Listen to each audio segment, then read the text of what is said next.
Assalamualaikum warahmatullahi wabarakatuh. Sobat SPN dimanapun berada, semoga selalu dalam kebaikan dan kesehatan.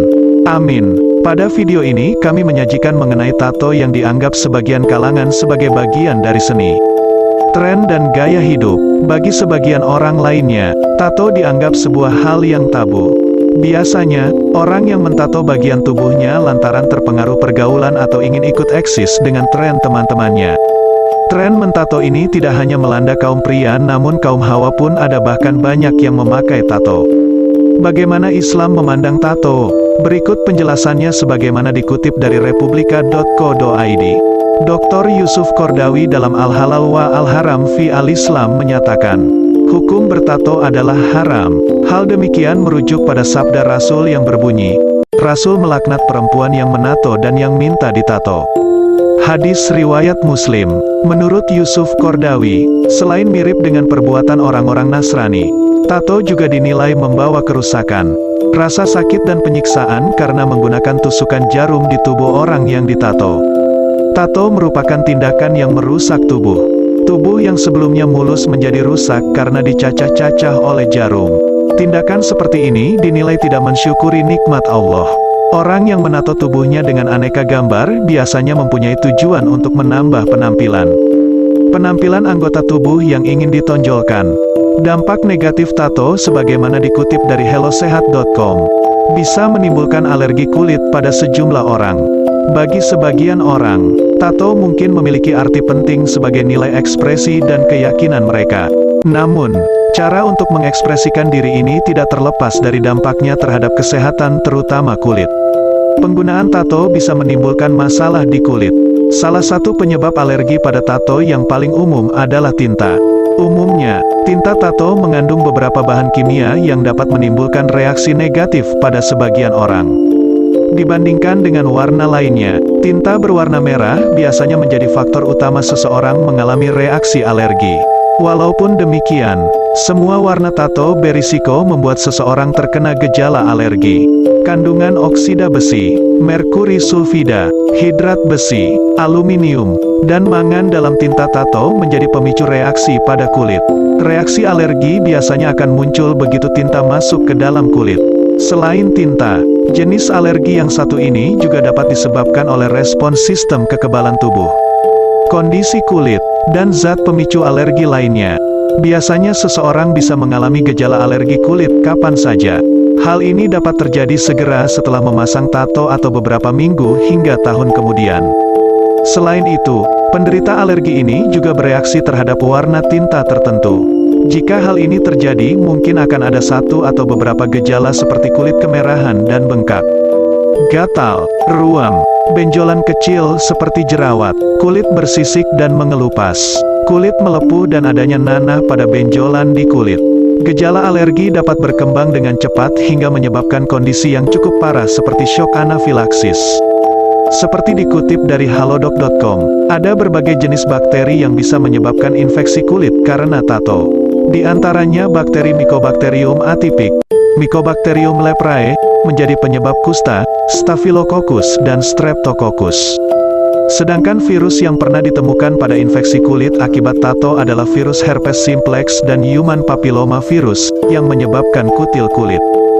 Selain infeksi kulit, perlu berhati-hati terhadap penyakit serius yang bisa ditularkan melalui darah yang ditransmisikan melalui jarum tato yang tidak steril, seperti sifilis, kusta, hepatitis, dan HIV. Selain itu, tinta tato yang dicampur lagi dengan air bisa menjadi sumber infeksi serius.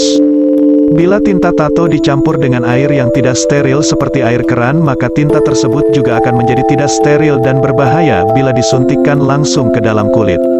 Pada tahun 2011 para peneliti dari Denmark mendapati bahwa dari 58 botol tinta tato yang dibuat di Amerika dan Inggris, 10%-nya tidak steril dan mengandung bakteri meskipun masih tersegel. Dari sumber lain disebutkan, orang yang memiliki tato akan bermasalah ketika mereka melakukan pemeriksaan MRI atau Magnetic Resonance Imaging. Ketika melakukan MRI ada kemungkinan terjadi sengatan dari mesin terhadap bagian-bagian tato yang ada di tubuh. Sengatan ini membuat kulit bagaikan terbakar. Kasus ini potensial terjadi pada tato dengan warna merah dan hitam. Tinta yang digunakan untuk kedua tato ini banyak menggunakan unsur-unsur besi. EFDA, Food and Drugs Association, sebagai lembaga internasional yang mengurusi perizinan berbagai bahan makanan dan obat tidak pernah memberikan izin terhadap bahan berwarna apapun untuk disuntikkan ke dalam kulit.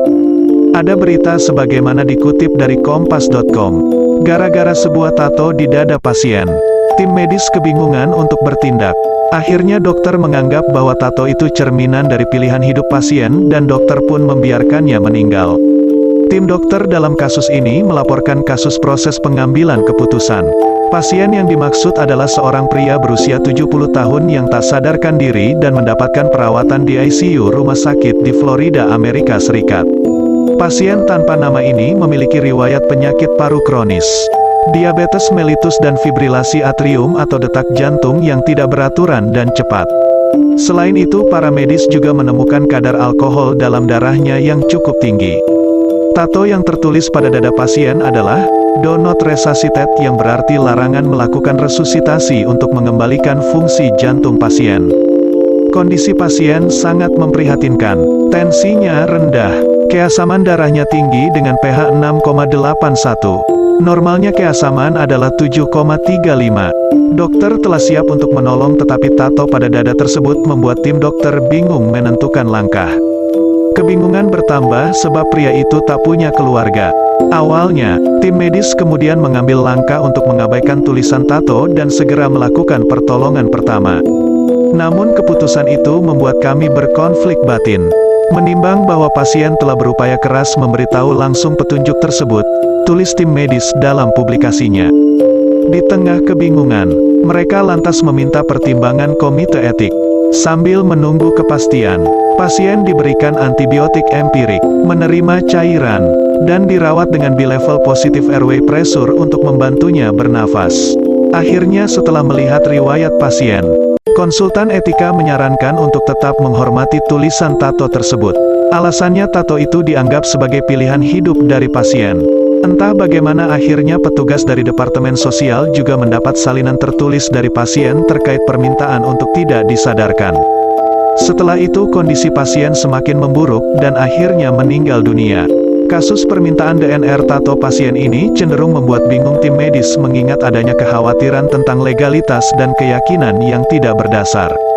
Apalagi tim medis tidak tahu sejarah pasien tersebut membuat tato tersebut. Demikian, semoga orang-orang dapat menentukan sikap terbaik sebelum berkeinginan ditato. Semoga memberikan pencerahan pada pikiran dan akal. Jangan lupa klik subscribe kanal YouTube ini dan share videonya sebagai dukungan dalam menebar kebaikan dan dakwah. Terima kasih dan wassalam.